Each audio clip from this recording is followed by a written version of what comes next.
Bonjour, merci de continuer à nous suivre sur le Facebook Live des Sommets du Digital. Nous sommes toujours à la Clusa. Un mentaliste est actuellement en train de mentaliser l'ensemble de la salle derrière nous. Nous allons continuer à interroger certaines des sources de préoccupation ou certains des sujets qui occupent justement les acteurs de l'écosystème du digital. Autour de cette table, je vais commencer par vous, Sophie. Sophie Lacoste, bonjour. Bonjour. Vous êtes administratrice de Fusalp.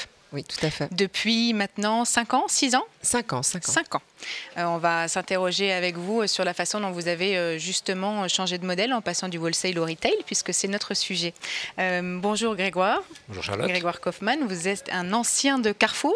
Oui, depuis quelques jours, j'ai quitté Carrefour, où j'ai passé 17 ans à travers le Mexique, la Colombie, l'Argentine, l'Italie et récemment la France. On parlait de vous comme d'un profil multi-format et multi-pays. Oui, parce que j'ai travaillé dans le hard discount, dans l'hypermarché, le supermarché, le e-commerce, et puis voilà, c'est 5 pays. Sébastien Badeau, bonjour. Bonjour. Vous êtes directeur général France d'Alibaba, mais aussi mode et beauté à l'international. Luxe plus que beauté, mais oui. Voilà, je savais qu'il y avait un moment donné où ce n'était pas le bon angle. L'intitulé de notre plateau, c'est le futur du retail. C'est maintenant. La dernière fois que j'ai lu et vu cet intitulé, c'était justement lors d'une présentation faite par Alibaba, mais où le futur du retail n'était pas forcément ici et maintenant, mais plutôt en Chine et maintenant. Est-ce que le futur du retail, c'est vraiment maintenant en France ? Bon, en tout cas, je pense qu'il y a pas mal de choses qu'on commence à voir qui vont dans ce sens-là. Ce qui est intéressant, je trouve, c'est que pendant longtemps, on a regardé vers les États-Unis pour avoir de l'inspiration, pour savoir ce que le retail de demain allait être. De plus en plus, on regarde justement vers l'Asie et vers la Chine. Et moi, ce que je vois, c'est que certaines histoires à succès qu'on a pu voir en Chine commencent à se développer sur le marché français. Je pense qu'il y a des balbutiements. On ne peut pas dire que c'est encore maintenant. Mais en tout cas, il y a clairement des réflexions en profondeur. Après, c'est compliqué parce qu'il y a des parcs existants, qu'il y a des problèmes aussi sociaux qui font que ce n'est pas aussi facile que ça de transformer une entreprise existante. Mais clairement, la question est posée et c'est déjà une vraie première étape, quoi.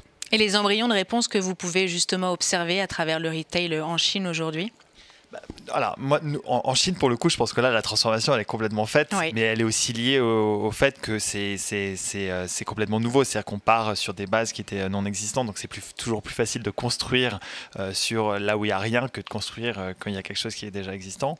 Mais ce qu'on voit, on voit énormément de technologies intégrées, très peu de barrières mentales sur ce qu'on peut ou ne peut pas faire, et puis surtout de réinventer la relation du magasin avec le client de manière complètement agnostique, c'est-à-dire de ne pas se poser la question online versus offline, ce qu'on fait dans l'Occident depuis 20 ans. Et qu'on continue à faire ?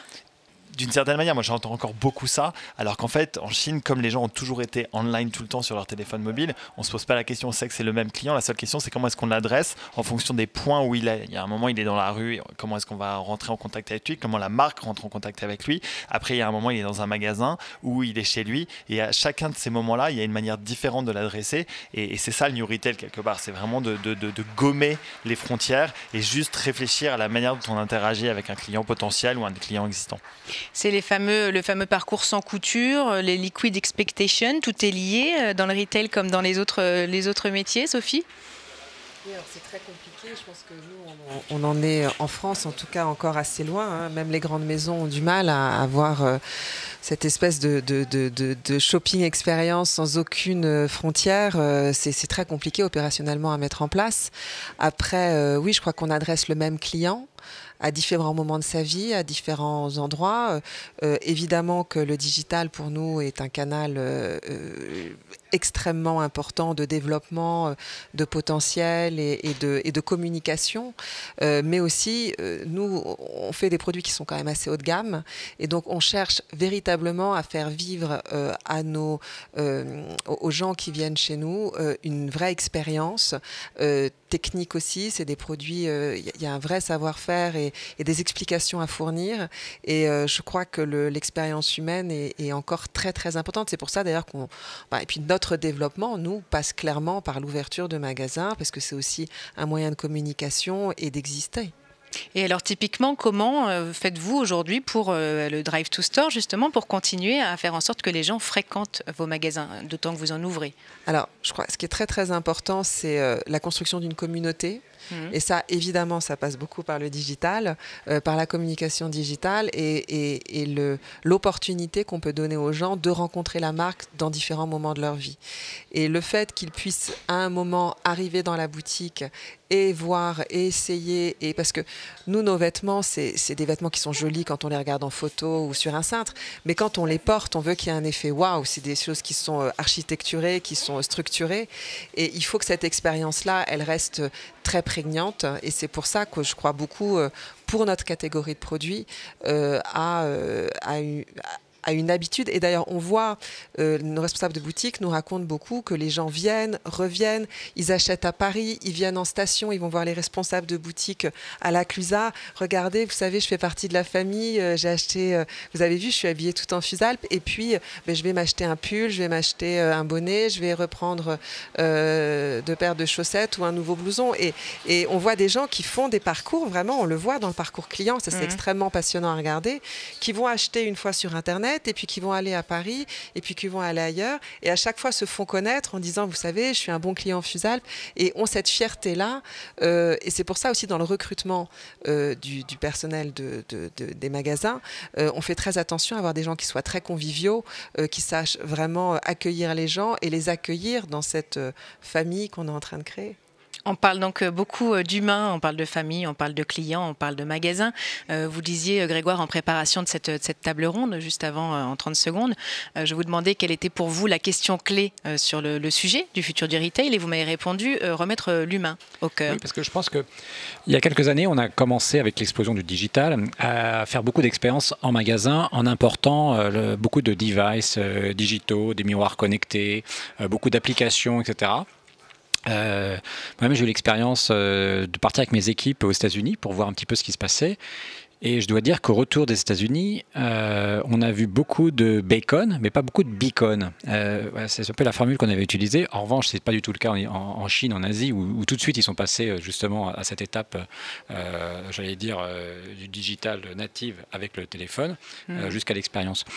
En revanche, ce qu'on voit, c'est que les clients, quand ils ont en magasin, je parle aussi bien, enfin plus particulièrement sur le magasin alimentaire, puisque l'expérience est très différente entre l'alimentaire et le non alimentaire. Ils recherchent un contact physique, un choix et un engagement avec un petit peu ce qu'ils vont consommer, boire et manger pendant la semaine ou les 10 prochains jours. Et là, il y a quand même encore un attachement physique à voir le produit et surtout à avoir un rôle. Je crois que le magasin du futur doit retrouver un rôle de curateur, c'est-à-dire dans l'avalanche de choix qui est aujourd'hui mise à disposition des clients, que le distributeur choisisse et conseille le client sur quelle est la bonne pâte, les bons riz, etc., en fonction du régime alimentaire ou en fonction du goût ou de type de cuisine que souhaite faire le client. Et ça, c'est quelque chose qu'on a souvent perdu, en tout cas les distributeurs ont perdu, c'est-à-dire qu'ils ont plutôt tendance à avoir été un peu la bibliothèque de Babel, c'est un peu la Galerie Lafayette qui promettait on trouve de tout. Et je crois qu'aujourd'hui, donc, on revient avec cette inflation d'assortiment sur un choix un peu plus mesuré et plus, avec un rôle de curation plus fort. Anglais. Sébastien? Moi, ce que je trouve très intéressant, c'est que quand on regarde le retail donc aux États-Unis, aujourd'hui, il est réinvesti par des entreprises qui étaient à la base en ligne, donc des entreprises comme Bonobos par exemple qui ouvrent des magasins, ou Warby Parker, Amazon qui a ouvert un magasin à New York qui s'appelle Foster's, ou Goop qui est l'entreprise de Gwyneth Paltrow qui fait exactement ça, qui fait de la curation de produits de beauté, etc. Et je trouve ça hyper intéressant de voir quelque part cette boucle qui est bouclée parce que c'est une manière pour eux de faire de la communication et c'est aussi cette manière, et nous c'est notre prisme chez Ali aussi, de se dire que c'est pas l'un ou l'autre, on ne sera pas que du digital, ce ne sera pas que du magasin, mais c'est juste comment on réinvente le magasin. Et typiquement le 4Stars d'Amazon, c'est ça, c'est de la curation, c'est que des produits aussi de 4Stars, c'est une expérience client. Et je pense que c'est ça qu'il faut voir, c'est pas rester, ceux qui restent dans des modèles anciens de big box, etc. Ça c'est probablement voué à mourir parce que je pense que les clients veulent plus de ça, mais ceux qui réinventent et qui proposent quelque chose de nouveau et une nouvelle expérience, ils ont une chance de se développer. C'est un peu ce que vous avez fait chez Fusalpes. Je me souviens d'une boutique que vous aviez ouverte où vous aviez choisi d'ailleurs de vendre des produits qui n'étaient pas de votre marque. Oui, la première. En faisant de la curation d'un centre d'intérêt qui était commun à d'autres marques, c'est ça? Exactement. On a ouvert un peu une boutique inspiration montagne avec des plaids d'arpin, des très beaux livres sur la montagne. On fait toujours d'ailleurs des expositions de photos sur la montagne. On voulait que ça soit un vrai lieu de vie et d'inspiration. Et ça, pour nous, c'était important. Oui, c'est vraiment le mot qui revient, c'est le lieu de vie. C'est vraiment on oublie même de parler de vente parfois quand on est sur ces sujets, j'ai l'impression. On s'est aperçu chez Carrefour que pour beaucoup de nos clients, parce qu'on mettait en place des systèmes d'encaissement rapides, des caisses rapides, etc., avec des apps qui permettaient justement de faciliter le paiement en pensant qu'enlever justement la friction. Et en fait, la réaction des clients était inverse. Et on a beaucoup de clients, surtout en semaine, qui disent, mais beaucoup de personnes âgées, par exemple, qui est en fait, aller faire les courses, c'est leur seul moment de sociabilité de la journée. Et donc, en fait, ils allaient plutôt vers les caisses lentes. Ils allaient chercher les caissières qui les connaissent bien, qui demandent de leurs nouvelles, des nouvelles du chien, des enfants, etc. Et donc, retrouver un peu ce dialogue, etc. À chaque fois qu'on remettait des rayons qui étaient en libre-service, en vente assistée, on s'aperçoit qu'on a des recrutements de clients qu'on ne voyait plus avant et qui ne faut pas forcément d'aller dans ce rayon d'ailleurs. Donc c'est vraiment ce contact humain qui, je crois, le magasin doit marquer sa différence par rapport à l'e-commerce et il le fait à travers justement ce rôle de conseil. Alors notamment dans le domaine alimentaire ou dans les concepts de luxe ou de mode, mais encore plus aussi sur l'alimentaire, où il y a vraiment une attente très forte justement de retrouver un sens à sa consommation et donc du coup d'être un peu guidé et d'avoir un contact. Et pourtant, on voit bien que c'est les expérimentations qui sont en cours. L'automatisation du paiement sans passage en caisse. Donc si tout le monde s'accorde à dire que ce n'est pas forcément ce que les clients attendent, pourquoi ? Alors, je ferai un parallèle avec Disney. Vous passez une journée à Disneyland Paris, vous passez une journée à faire la queue, mais les familles sont ravies. Alors qu'ils ont eu 3 minutes d'attraction et 45 minutes de queue. Quand vous allez dans un hypermarché, vous faites 45 minutes, alors on espère, de shopping le plus agréable possible, et vous faites à peu près 5 à 7 minutes de queue qui vous paraît insupportable. La dernière impression, c'est toujours celle qui marque. Donc on essaye justement de rendre justement ce moment le plus facile possible. Il y a toujours des gens qui ont plus d'argent que de temps. Ceux-là, ils vont peut-être être les clients du digital, ils vont être les clients qui vont favoriser ce type de paiement, et puis la majorité de nos clients ont quand même plus de temps que d'argent, et c'est ceux-là qu'il faut accompagner et justement retrouver un petit peu un contact qui réclame. Un contact, une expérience. Sébastien, vous vouliez peut-être rebondir d'abord sur ce point de vue. Nous, ce qu'on trouve très intéressant et qui, pour le coup, c'est qu'en Chine, le paiement n'est pas du tout... Il n'y a plus de friction puisque le paiement est complètement mobile, quoi qu'il arrive. Et alors, pas que dans les magasins, aussi sur les téléphones mobiles. Mais aujourd'hui, si vous achetez, si vous faisiez un nouvel achat sur un site sur lequel vous n'avez jamais acheté auparavant, vous allez devoir rentrer votre carte bleue, votre code, ensuite votre banque va vous envoyer un SMS, etc. Vous allez avoir 29 numéros à rentrer avant de pouvoir faire un achat. C'est 29 freins potentiels à l'achat. Alors qu'en Chine, c'est un swipe et c'est terminé. Donc moi, ça, je pense que pour le coup, c'est quelque chose qui va arriver en France. C'est pas une question de si, c'est une question de quand. Je trouve ça d'ailleurs étonnant que ce soit pas encore le cas, même s'il y a des développements, que Orange lance une banque, que Apple y va aussi, que tout le monde s'y intéresse. Mais aujourd'hui, en tout cas, dans l'utilisation des consommateurs, c'est pas encore le cas. Nous, ce qu'on voit en Chine, clairement, c'est le fait que la fluidité de ces paiements, c'est quelque chose qui favorise le commerce, c'est une évidence. Et après, par rapport à ce que vous dites, je pense que est-ce que le sens ou est-ce que le lien il pourrait pas être ailleurs que dans les caisses, peut-être juste dans les rayons justement, vous parliez de ce besoin et alors encore plus chez Fusable de pouvoir, alors peut-être un peu moins dans l'alimentaire, mais dans l'alimentaire il pourrait peut-être y avoir plus de gens dans les rayons des cuisiniers qui apprendraient à faire des recettes, etc. Nous c'est ce qu'on fait chez Rema par exemple en Chine. Donc il y a du lien social qui existe dans les magasins, mais pas au niveau des caisses, juste ailleurs, et c'est peut-être là où il y a le plus de valeur ajoutée. Est-ce que l'un d'entre vous deux veut réagir ? Oui, exactement. C'est en fait, dès qu'on met des caisses automatiques, en fait, on récupère les personnels pour justement faire de l'accompagnement et pour essayer justement d'accompagner nos clients en disant, on vend souvent des matières brutes et comment faire un risotto avec un oignon, un peu de riz et quelques champignons. Et c'est ça où on donne une vraie valeur et des services. Et un vrai service. Exactement, puisque vous créez une vraie fidélité. Sophie ? Nous, alors, le moment du paiement, je crois que c'est surtout accompagné par le cérémonial de vente. C'est-à-dire que vraiment, on forme beaucoup nos forces de vente pour qu'elles puissent accompagner dans le choix et vraiment donner la bonne information sur le produit, pourquoi il est comme ça, quelles sont ses caractéristiques, comment on l'entretient, enfin voilà, tout l'accompagnement qui est au-delà du style et de ça vous va bien, quelle est votre taille, tout ça. Et puis ce qui est très important pour nous, c'est ce cérémonial d'achat, parce que c'est une pièce qui est coûteuse, qualitative, très belle, mais coûteuse. Et donc, pour le coup, on a complètement effacé les caisses. On n'est plus du tout dans ce gros stand, dans certaines boutiques, mais on tend vers aller vers une disparition du lieu de paiement, mais vraiment d'avoir juste un plateau et faire un vrai beau cérémonial d'empaquetage, de données, d'avoir une jolie carte à délivrer. Pareil sur les sites internet, c'est très intéressant même de voir de voir certaines marques qui accompagnent. C'est ce qu'on cherche à faire quand on reçoit sur internet. On a un très joli mot manuscrit personnalisé. Chère Sophie, j'espère que ce vêtement vous ira. Enfin, on essaye un peu de magnifier cet acte d'achat. Pour le coup, pas de l'effacer, mais de le rendre, de rendre quelque chose d'un petit peu sacré dans tout ça. Oui, une expérience un peu exclusive. Vous parlez de Sophie qui aurait acheté le dernier pull Fusalp. La personnalisation est un sujet qui intéresse beaucoup d'acteurs du retail. Je repense, je crois que c'était Milibou qui, il y a quelque temps, avait utilisé ses datas pour ultra personnaliser l'accueil de ses clients, remonter dans son historique d'achat, l'accueillir par son prénom, etc.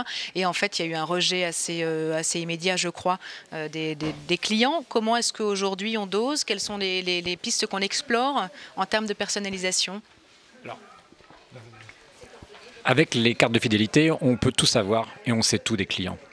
On peut savoir si une jeune femme est enceinte, combien d'enfants et quel âge ils ont dans la famille, etc., sans que les clients le déclarent. Sauf, on peut le savoir, s'ils achètent du Nesquik, s'ils achètent du Lovomaltine, etc. Et à un moment, ils commencent à acheter du café. Voilà. Mais le sujet, c'est que les clients détestent savoir qu'ils sont traqués. Ils ne supportent pas, justement. Donc, on doit à chaque fois avoir une communication qui va se faire un petit peu comme si c'était du hasard. Nous, on fait beaucoup de communication. On va bien sûr détecter les clients qui ont un chat, un chien, etc. et leur faire des offres spécifiques. Et détecter, par exemple, ça c'est très intéressant, on sait qu'un chat consomme 85 grammes d'aliments, de croquettes par jour. Donc on peut savoir combien de kilos par mois le client achète. Donc on peut savoir si le chat, finalement, il achète une partie de sa nourriture, soit c'est du reste de table, soit c'est acheté chez un concurrent. Ces clients-là qui n'achètent pas, qui n'ont pas un taux de, ce qu'on appelle un taux de, taux de nourriture, un taux d'estomac au maximum, on leur offre des offres, des promotions extrêmement agressives parce qu'on sait qu'on va gagner de la part de marché. D'accord. Voilà. Et donc, ce qui est un tout petit peu hypocrite. Oui, mais c'est très intéressant pour le client, et en même temps pour le distributeur, parce que ça nous permet de concentrer justement notre info publicitaire sur des vraies cibles qui sont incrémentales et non pas donner de l'argent à nos clients qui sont déjà fidèles. C'est-à-dire les clients qui achètent déjà tout son alimentaire pour son bébé, son chat, son chien, etc. Dans l'enseigne. Il n'y a pas beaucoup d'intérêt à lui donner de la promotion. Enfin, on peut lui faire, mais c'est donner de l'argent, ça ne va pas favoriser sa fidélité. Donc voilà comment on arrive à fonctionner avec ces données-là. D'accord. Sur les insights clients, c'est extrêmement important. Je pense qu'on a une richesse de données qui est extrêmement profonde. Ce qu'on essaie de faire déjà, c'est de le faire en partenariat avec les marques, parce que nous, on est des justes places de marché, donc on fait que de la mise en relation en fait entre une marque et un client. Donc nous, on va rien vendre en particulier. Et l'idée quelque part, c'est de voir comment est-ce qu'on peut rendre ces données utiles. Et une manière de le faire aujourd'hui, c'est d'essayer de comprendre les tendances avant même qu'elles n'aient été lancées. Et ça, on l'a fait d'ailleurs récemment, là, on l'a annoncé en novembre avec L'Oréal, où ils se sont rendus compte qu'en Chine, il y a un marché qui est naissant, qui n'est même pas encore existant, qui est la cosmétique homme, qui est développée en Occident, mais pas du tout encore en Chine. Et par le biais des datas de L'Oréal, qu'on a mis en commun avec les nôtres, on a réussi à créer 5 profils de clients. Donc c'est pas un client spécifique, c'est pas celui qui a acheté, c'est juste une typologie de clients. C'est l'homme qui a entre 25 et 30 ans et qui habite dans une ville de tier 1, que ce soit Shanghai, Pékin et autres, et pour que L'Oréal en fait crée des produits spécifiques pour ces cibles-là. Et après derrière, on va voir celle qui marche et ce qui marche pas. Normalement, ça devrait marcher, mais ça, je trouve ça très intéressant comme prisme. Déjà de faire ça commence à être du prédictif plutôt que répondre à une demande. Et l'autre chose, c'est que ce soit du prédictif qui réponde vraiment à ce que un cluster de clients recherche et pas juste une personne en particulier. Après, sur l'application sur Taobao, quand vous l'ouvrez aujourd'hui en Chine, chaque client a un portail complètement personnalisé en fonction de ses achats, de ce qu'il a recherché, etc., etc. Mais ça, c'est de la technologie et c'est pas quelque chose qu'on pousse en particulier. Nous, ce qu'on trouve plus intéressant, c'est tout le travail qu'on fait main dans la main avec les marques. D'accord. On arrive déjà au bout du temps qui était le nôtre. Sophie, concrètement aujourd'hui, quand vous regardez un petit peu en prospective pour Fusalp et en termes de retail, quelle est votre obsession? Qu'est-ce que vous regardez de près? Pour l'avenir de Fusalp, oui. Nous, on est en train surtout de développer Fusalp et de chercher les meilleurs emplacements, trouver parce que quand on implante une marque sur un marché sur laquelle elle n'est pas, il faut vraiment être extrêmement stratégique sur le premier emplacement. On cherche à planter les bonnes graines, pas trop. Mais vraiment au bon endroit, de regarder comment ça prend pour pouvoir être agile et modifier si jamais il faut, et d'être très, très, très stratégique sur le positionnement de la marque. Grégoire, c'est quand même votre métier depuis 17 ans. Vous n'êtes plus chez Carrefour, on imagine bien que vous allez ailleurs. Où est-ce que vous avez envie d'être dans le monde du retail aujourd'hui pour être dans le futur ?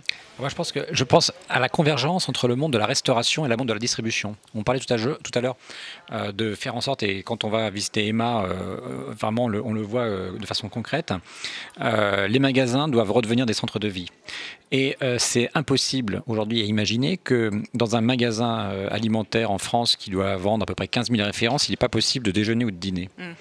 Et donc on vend les produits, mais c'est pas possible. Donc, et aujourd'hui, c'est des mondes comme ça, très très différents, avec des logiques différentes, qui ne se parlent assez peu. Et en même temps, alors il y a bien sûr les chefs qui essayent justement de sortir un petit peu du cadre de leur restaurant pour vendre au mass market, etc. Mais surtout les distributeurs qui doivent se rapprocher de cet environnement-là pour proposer des vraies expériences et bien en même temps de faire goûter, de faire découvrir et faire en sorte que les clients se fidélisent autrement que par la promotion, le prix ou une offre pléthorique. Sébastien, un dernier mot. On a eu en un mot pour la vision de Sophie l'importance du magasin, grosso modo, physiquement. Pour Grégoire, l'importance de l'humain. Pour vous, aujourd'hui, le futur du retail, en un mot, ce serait lequel ? C'est cette multiplication des expériences, mais ça va un peu dans cette même logique-là, c'est de se dire que quand on va dans un magasin, on ne vient pas pour une seule chose, acheter tel produit et repartir avec. On va venir pour voir une expo de photos également, ou on va y aller pour acheter à manger, mais aussi manger peut-être sur place. Et je pense que c'est ça la logique qu'il faut se poser. Aujourd'hui, ce qu'on voit aux États-Unis notamment, c'est que de plus en plus, comme le mètre carré est de plus en plus cher, les magasins eux-mêmes ne peuvent pas. Donc ils vont intégrer un café, ils vont intégrer un studio de yoga, ils vont intégrer d'autres choses, et ce qui veut dire que les gens vont venir passer plus de temps, et c'est ça le futur du retail à mon avis, c'est un endroit de vie, parce qu'il y aura plusieurs expériences à avoir et pas qu'une seule. Merci d'avoir pris de votre temps pour venir discuter de ce sujet malgré cette expérience de mentaliste qui avait l'air saisissante. Merci à vous de nous avoir suivis. Restez avec nous, on reprend les lives dans 5 minutes.